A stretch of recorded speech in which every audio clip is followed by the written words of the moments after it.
ગાંધીનગર જિલ્લાના દહેગામ તાલુકામાં નાઈ વાણંદ સમાજ દ્વારા લીંબચ માતાજીના કળશ યાત્રા 100 વર્ષની શતાબ્દી મહોત્સવની ઉજવણી કરવામાં આવી છે.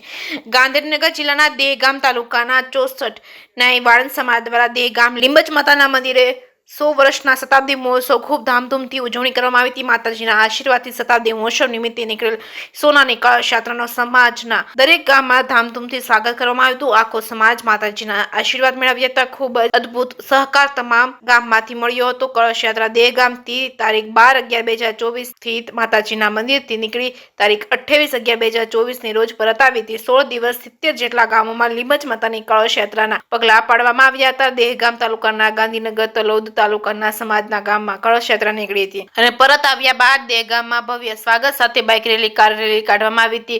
સવારે 9 વાગે ઉમિયા માતાજીના મંદિર સામે ગોકુલ પાર્ટી પ્લોટમાંથી નીકળી દહેગામ બસ સ્ટેશન વારાહીના મંદિર ખાતે પહોંચી હતી. જ્યાંથી વાતે ગાતે માતાજીના મંદિરે પહોંચી પૂજન આરતી પ્રસાદી ભોજન પ્રસાદની વ્યવસ્થાનું સુંદર આયોજન કરાયું. જે કેસની ગુજરાતી સાથે પરેશ શર્મા તલોદ.